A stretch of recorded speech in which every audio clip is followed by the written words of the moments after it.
But 2025, an interesting year in the pro wrestling world it was. It started just about 1 year ago from this recording. John Cena showing up in LA at the Intuit Dome, the first Monday Night Raw on Netflix, which is coming up on its 1 year anniversary. The big, boom of WWE off of terrestrial cable television, which it had been our entire lives, onto Netflix for the entire world to watch. And now we're 1 year into that agreement. We also saw Saturday Night's Main Event, which was coming off of its first episode since its return, but a bunch of Saturday Night's Main Event throughout the year, which ended up finding themselves onto Peacock and off of NBC. And speaking of Netflix, a lot of us are watching PLEs on Netflix, but for some of the other people out there, they're watching it on ESPN through WWE as about halfway through the year, right after SummerSlam.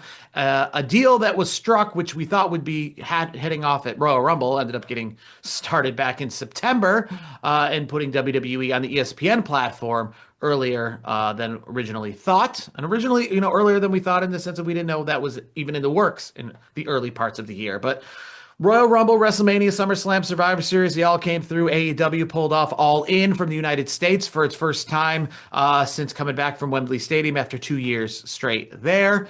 A lot of big WWE PLEs overseas in the United States. But I'm gonna start this off with my favorite PLE, and it's kind of a tie. But I'm gonna say it's between two PLEs that I attended. And what kind of shows you what kind of year this was in WWE, and which kind of shows you heading into 2026, the kind of downward spiral, if you will. Because I think WWE, when it comes to Triple H saying, we're the hottest thing in the world right now. I don't know if you've been under a rock lately, but WWE's on fire. I don't think you can say that for 2025. I think you could say that for 2024, but I think 2025 will be defined as the year that it started to come back down to earth.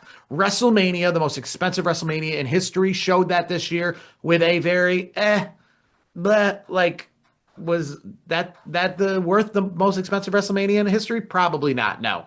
But my favorite PLEs were the one that happened right before WrestleMania, about a month and a half before, Elimination Chamber, and then over the summer, in which I felt was way better than WrestleMania. And I don't know if it presented better, but definitely presented like a WrestleMania, and that's SummerSlam.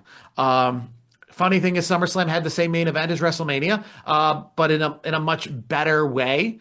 I thought the match was way more intriguing between John Cena and Cody Rhodes. John Cena coming in as the champion. We also saw an interesting end to night one of SummerSlam as well, with CM Punk winning the championship, only to lose it to a returning at the time from injury Seth Rollins, cashing in his Money in the Bank.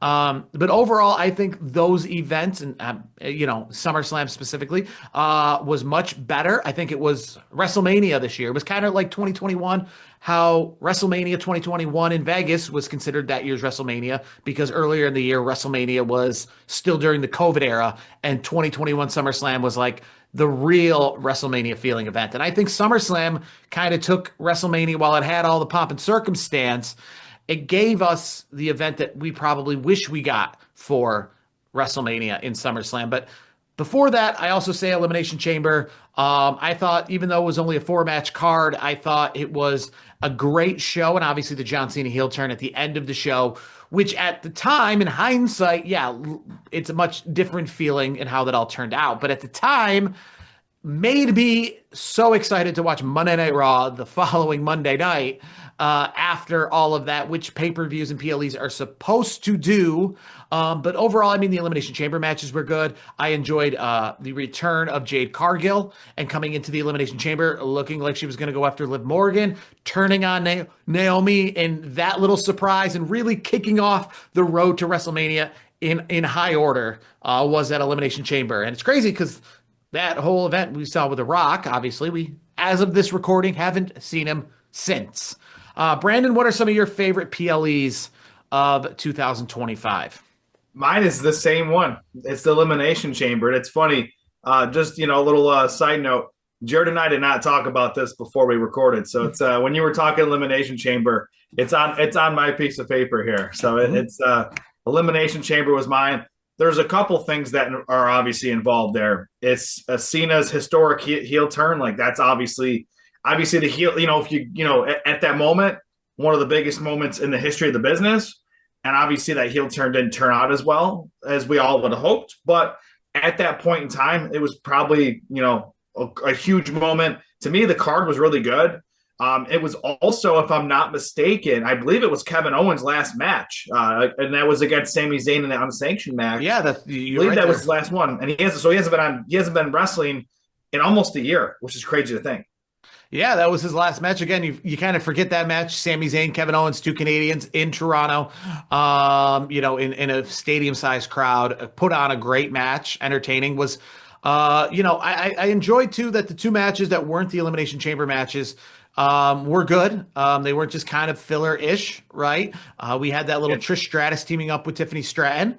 And that was exciting to see. And that was, like I said, just fun. It was just a fun event. No world titles on the line, no titles, period, on the line, no championships on the line for that entire pay-per-view. But yet, the Elimination Chamber matches, they had their importances.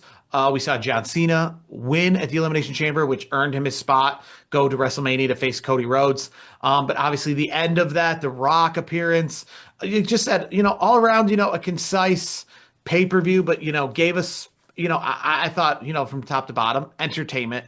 And like I said, SummerSlam, I feel SummerSlam is up there for me because it was really like what I wish WrestleMania was. I left SummerSlam both nights, not one night, both nights, thinking that was a great card top to bottom. And this was the first SummerSlam that was 2 nights. I think it delivered. Obviously you're very skeptical when any of these things become 2 nights. I forgot to mention too, I didn't mean to cut you off. I was just thinking about this. There was another competitor in that match, or in the Elimination Chamber, the whole pay-per-view PLE, that also, it was their second to last appearance. I couldn't remember if it was their last or second to last. Bianca Belair hasn't had a match since she had the title match with Rhea Ripley. But before that, the last match before that was actually in the Elimination Chamber. So it's crazy. I was just thinking about that. Like, 2 big stars that were prominently featured in 2024, pretty much their 2025 ended right around the Elimination Chamber, which is wild. I will say, that might be up there for one of my favorite matches of the year. We're talking about Bianca Belair again and how she was in a big match at WrestleMania right after that, right before, like I said, she kind of, took off from the WWE. Any other pay-per-views that stick out? I know a lot of people say Evolution. I thought Evolution was a pretty good pay-per-view. Overall, obviously, Naomi cashing in her Money at the Bank at the end. I think, my problem with all out, I get all out, all out in Texas. My issue is, that was unbelievably lengthy, but it had a very symbolic ending to the show that we saw in the WWE a year earlier at WrestleMania 40, with all the returns, all the legends, everybody kind of helping Hangman Adam Page to the top, of the card and becoming the new AEW World Champion. Overall, I think, it's a good show, but it's difficult to judge, in the sense of just how lengthy. It went from like noon Eastern until like 8 o'clock Eastern time, including the pre-show. You know what? If I had to pick another one, just more, just thinking about it, Backlash is pretty good. Honestly, one of the best matches of the year, which could be anybody's best, favorite match of the year, I should say. Maybe not best, but maybe one of their favorites. Lyra and Becky tore the house down at Backlash, so that's something that also could be up there. If your worst match on the card is Dirty Dom versus Penta, not a bad way to go out. Yeah, and it's crazy because that Backlash, weirdly enough, I believe it was in St. Louis, which I believe the Backlash year before was in France. The year before that was in Puerto Rico. Nice. So like they've kind of used Backlash as this kind of like pay-per-view for foreign after WrestleMania to kind of go overseas or somewhere else. And it looks like maybe this year there's rumors the Rumble was decent could be returning here too. The Rumble, yeah, the Rumble was all right. The Rumble, here's the thing, it's hard to screw up the Rumble. It's hard to screw up the Royal Rumble. True. I will say what I did like about the Royal Rumble, which is crazy, the Royal Rumble will end up being, I guess, regardless of which company you're talking about, the most attended PLE of the year between TNA, AEW, WWE, over 70,000, which is more than WrestleMania had. Obviously, WrestleMania had per night, and you want to put the total together, whatever. But I'm saying, like, from a per night perspective, from a one crowd in one place at one time, 70,000, the place was full. They presented it in the sense of, because I've gone to a lot of Royal Rumbles, and normally you see, even in the SummerSlam world, they kind of present like half the stadium. But Royal Rumble was the full stadium. It was when WrestleMania eventually does go to that stadium, which I don't know when, but when it does, if it does, I don't think it can outdraw that because I mean they literally packed that place WrestleMania 3 style with the small entranceway, but yet the whole place sold out. So huge crowd for Royal Rumble. And what's crazy is a huge crowd for SummerSlam because again, with SummerSlam, they try to do half the stadium, especially with 2 nights. You're wondering how are they going to do, a full, but they did a full stadium basically both nights. One night a little was more full than the other, which is kind of strange. I will say, I will add that because people talk about how, and I'm one of them that says WrestleMania a lot is returning customers on both nights.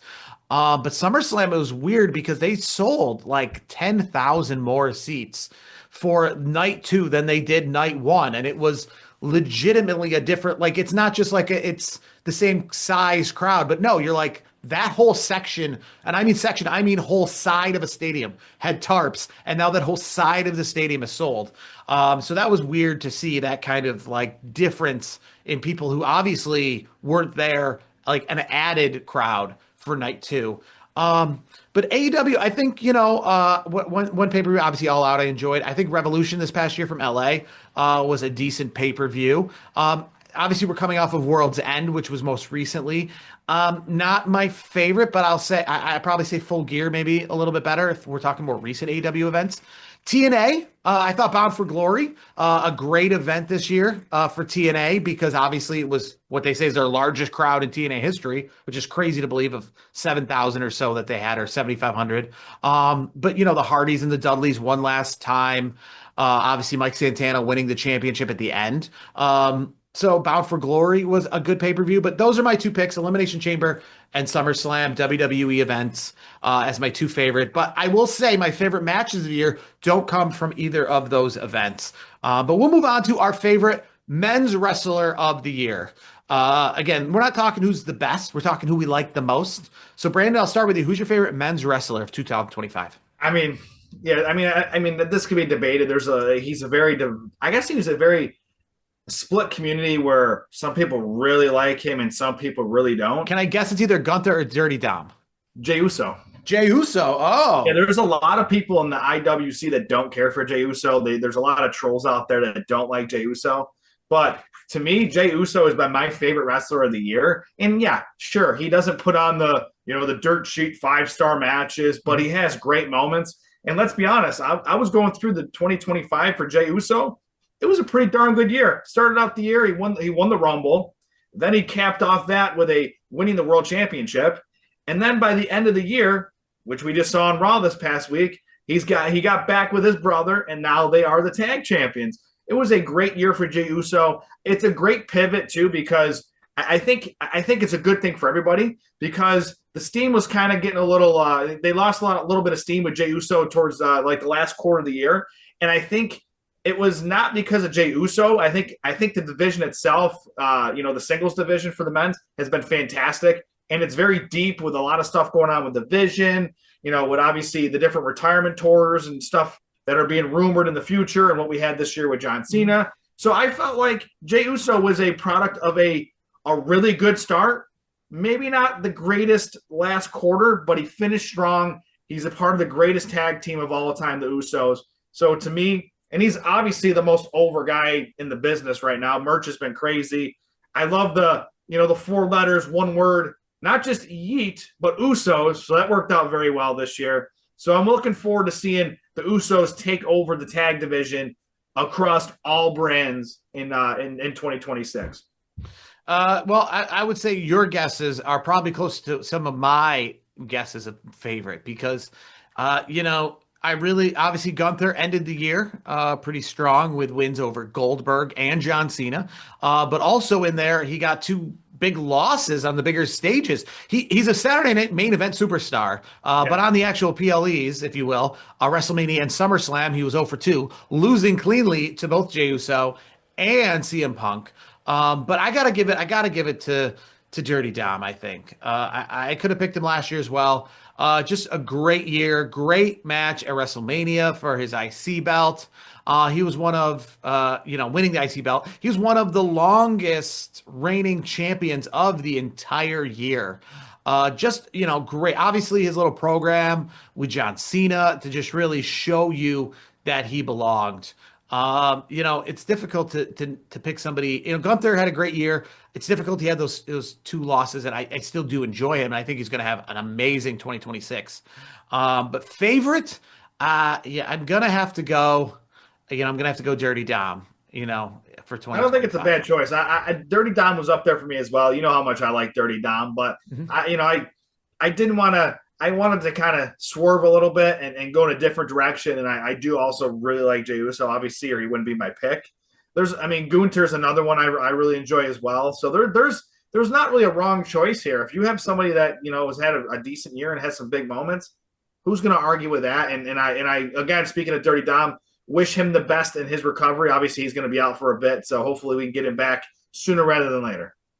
All right, favorite women's wrestler of the year. I'll start with this one, and I'm going to pick somebody that's a little unorthodox, right? There are some other women who I think could easily be some people I really enjoyed, but we're talking favorites here. We're not necessarily talking the best. We're talking people whom whatever they were involved in, I was interested in and entertained me.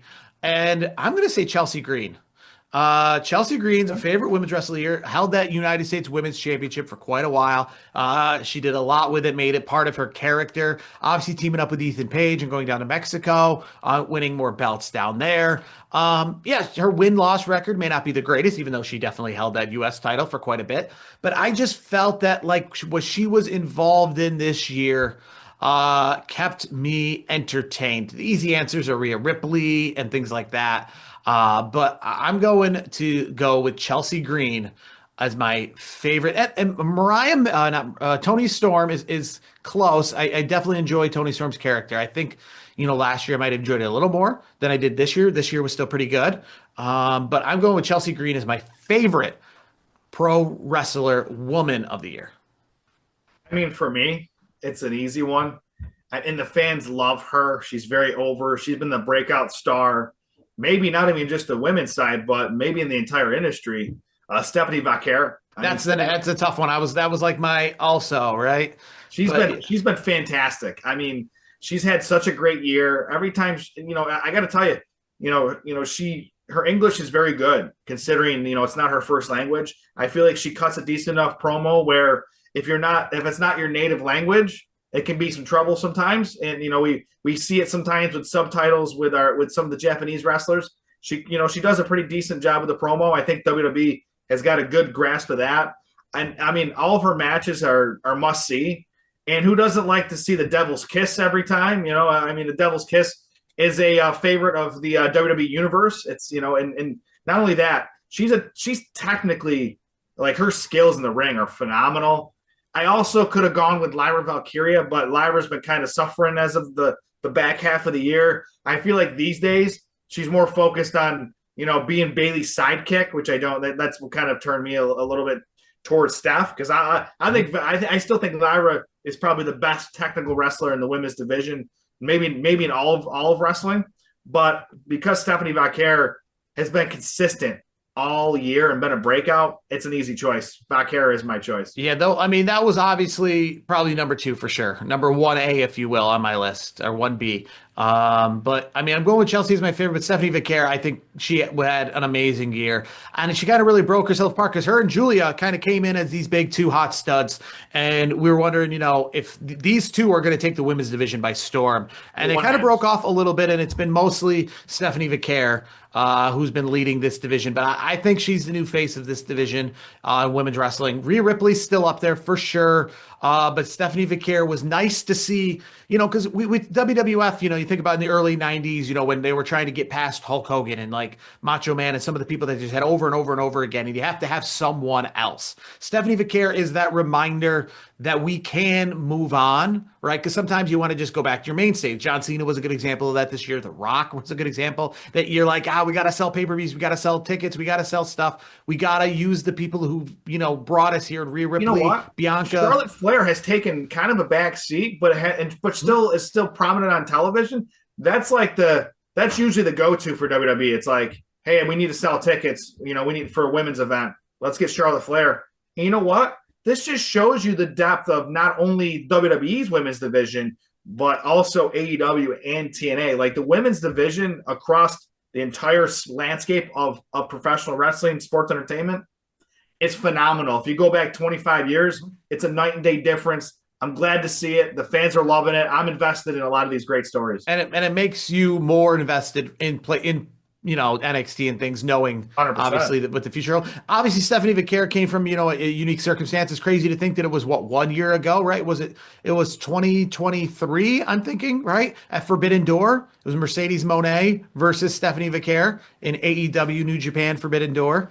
You know what I mean? So we got a little glimpse of her before, because she had a great time in New Japan. But I think she's definitely the leader right now. I don't want to say leader, like I don't know who the leader is. I'm not in the locker room, but definitely, she is champion for a reason. She is the champion's champion right now. The most of the over female wrestler right now. Yes, I definitely agree. Before we talk about our favorite matches, I want you to just tell me, what do you think your favorite moment in pro wrestling was this year? Do you have like a favorite moment? Because it doesn't have to necessarily be a match.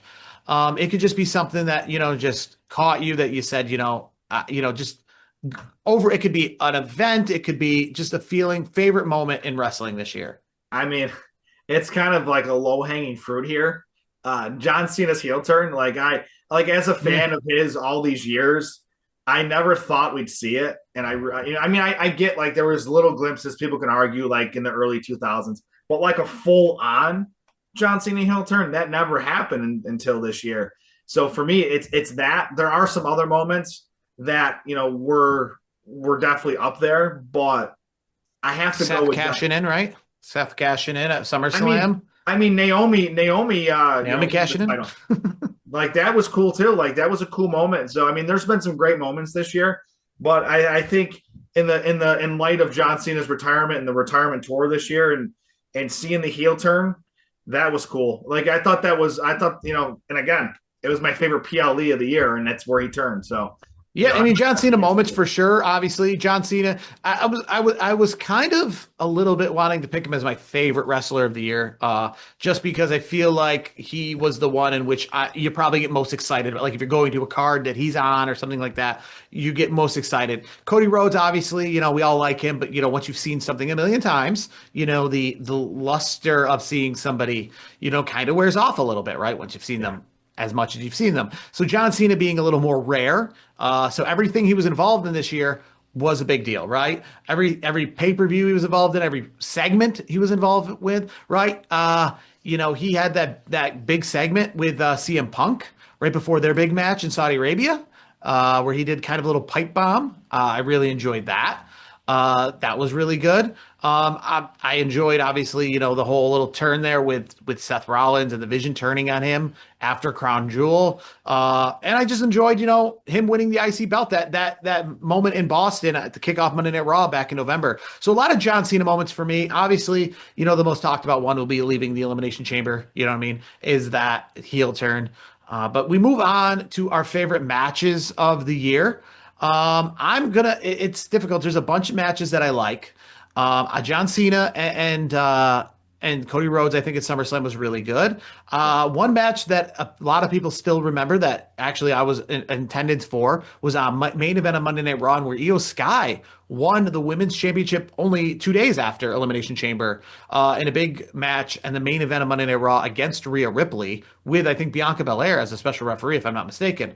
That was a huge match and a huge moment, a great match in general. But I'm going to go with John Cena versus AJ Styles at Crown Jewel in Perth, Australia, as my favorite match of 2025.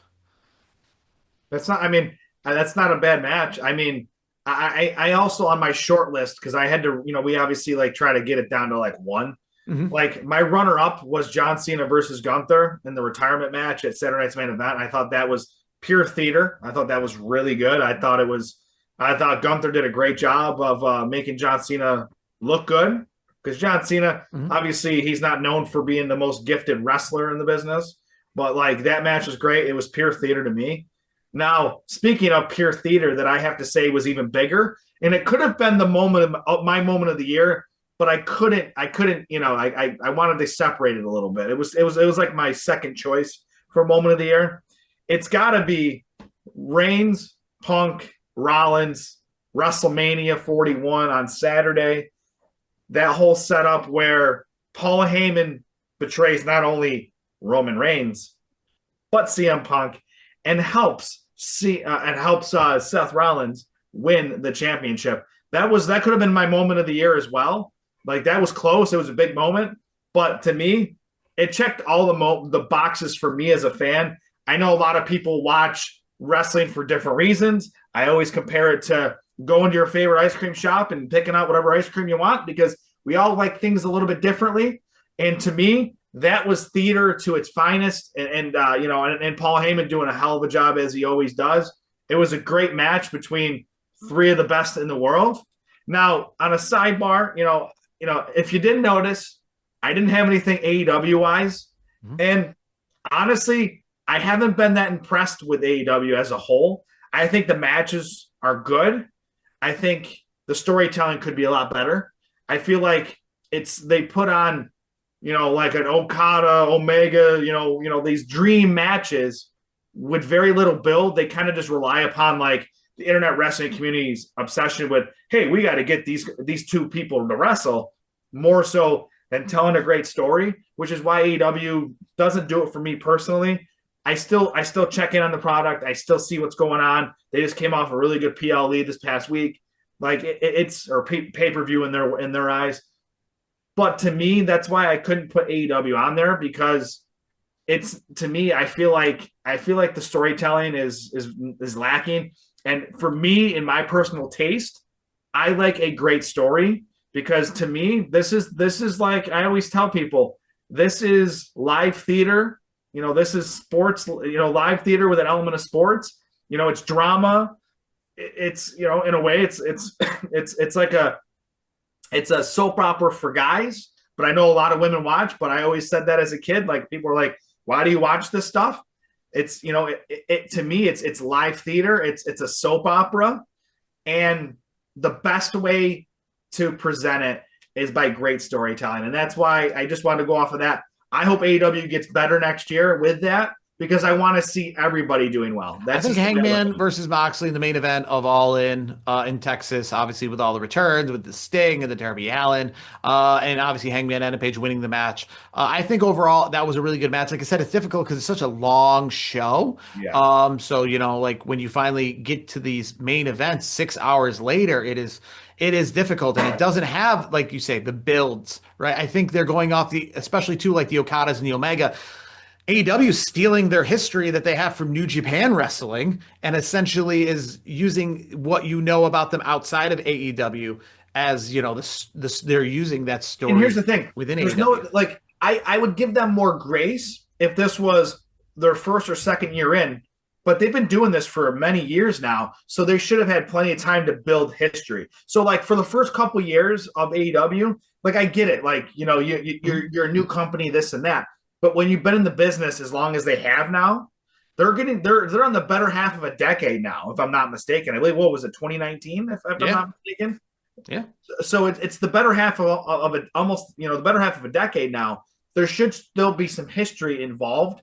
So storytelling, there's no excuses for bad storytelling anymore. Like, we need the stories. You can't, like you said, you can't use New Japan. You can't use TNA. You can't even use WWE, for example, to make these good. Make them good from your perspective, build them your way on your brand, and then blow it off at a huge pay-per-view or PLE. That's the thing I'm missing with AEW. Like, the matches are great. Like, if you just want to watch a match and just watch a match, that's cool. Like, that's where you're at with AEW. But if you want great storytelling and really good drama, they need to work on that. All right, we got about 2 minutes of time. What are you looking at the crystal ball into 2025? Short term and long term. Like, obviously, Raw this upcoming week, we got the championship on the line between Punk and Breaker. Speculation of some returns, maybe before the Rumble or at the Rumble. Short term predictions, and then maybe long term predictions by the time we get to the end of the year. Short-term predictions: Chris Jericho will be debuting at the Royal Rumble. I think that's kind of a given at this point, and he's going to do his pseudo retirement tour. And I think going into the longer distance future, Braun Breaker is going to start steering the ship, and he's going to be the El Capitan, the captain of WWE going forward. Braun Breaker is positioned that way. Cuts a great promo. In-ring work is fantastic. Everything about him. It's machismo. It's just fantastic. I'm looking forward to a great year of 2026 for Braun Breaker. I'm looking forward to Chris Jericho probably coming back to WWE. Some say it could be as early as in just a few days. Him coming back to WWE on the 1-year anniversary of Netflix. I would say long term, and that is TNA and WWE's partnership. I think getting really good with TNA moving over to AMC in January, as well as with their big TV deal. Maybe potentially like the Hardy Boys involved at WrestleMania. And I would say long-term prediction, the main event of, I would say SummerSlam. Maybe it's earlier, but SummerSlam. I'm saying Gunther and Brock Lesnar in Minneapolis at SummerSlam this upcoming year. That's kind of a longer-term prediction. Winner of the Royal Rumble. I'll give it kind of now. I think we're probably going to get like a Roman Reigns. I think he's an early favorite to win the Royal Rumble. I'll so that give would you also one. be like a short-term prediction. I mean, if you want to go short-term prediction, I think I could see Gunther winning the Royal Rumble. Oh, all right. Gunther winning the Royal Rumble, Roman Reigns winning the Royal Rumble. A lot of people think it might be Bianca Belair winning the Royal Rumble, which would mean 2 Royal Rumble wins, where her family obviously isn't in attendance because this upcoming one is going to be in Riyadh, Saudi Arabia, and the last time she won was in the Thunderdome. So 2 Royal Rumble wins where she goes backstage, mom, dad are not going to be there. So that's the state of WWE. We'll see if this finally is the year WWE cracks when it comes to like ticket sales and prices and things like that. We hope, right? We finally in 2025 stopped ending every pay-per-view with broken records and press conferences. We got rid of that in 2025 after having that all of 2024. So maybe we start to move a little bit towards a little more family-friendly ticket prices, as WrestleMania tickets are pretty slow to sell, but 2025, we hope a good year for wrestling fans and wrestling in general. It's not about the prices. It's not that. It's if it's worth it, it's worth it. But we just hope a really good year of 2026 ahead.